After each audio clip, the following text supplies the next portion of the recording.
şubelere, kabilelere yani milletlere, boylara, aşiret ancak takvada zaten ayet-i kerimenin açılımı da o. لِتَعَارَفُوا اِنَّ اَكْرَمَكُمْ اِنْدَ اللّٰهِ Allah bu demek değil efendim Kürtçe daha ileri. Hayır. Cenab-ı Allah'ın dillerimizi değişik değişik Rum suresinde beyanı var. Yaratması onun vahdaniyetinin ayetlerindendir, alametlerindendir. Türk oluruz, Kürt oluruz, Arap oluruz, başka bir efendim etnik kökenden geliriz. Bizi kaynaşta İslamiyettir. Bölgemiz üzerinde 10 yıllardır estirilen bir fitne efendim tesirini kırmak için bu projeyi başlattık. Doğulu, Batılı Müslümanı tanımaktan maalesef tam bilgi sahibi değil. Batıya şehit cenazeleri gittiği zaman bazı insanların tepkileri oluyor. İşte Doğu böyledir, Doğu şöyledir. Doğulu insan da Batı'ya baktığı zaman değişik çerçeveden bakıyor.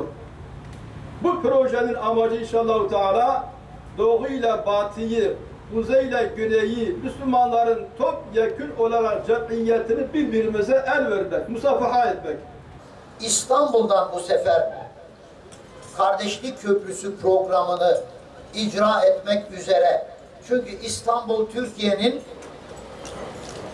ben artık evet devletimizin baş şehri Ankara'dır ama dünyanın baş şehri de İstanbul'dur.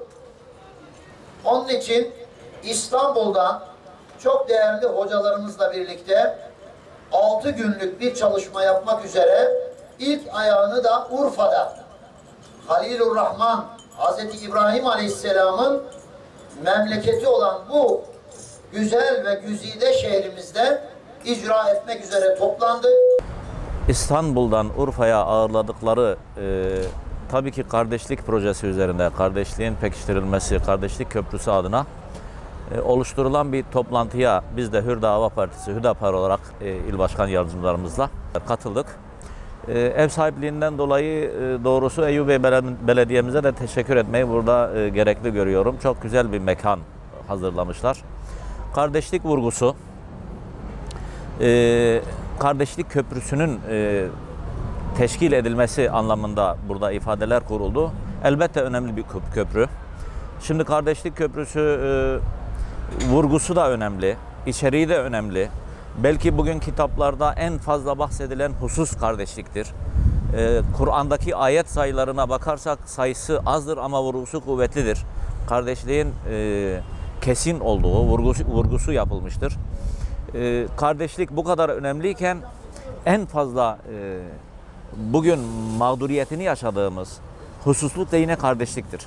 Bizim gönlümüzden geçen bu kardeşlik duygusunun teoride kalmayıp pratiğe yansımalarının daha güzel gelişmesi, bunun pratiğe dökülmesi, bunun yaşanır hayat içerisinde anlam bulmasıdır.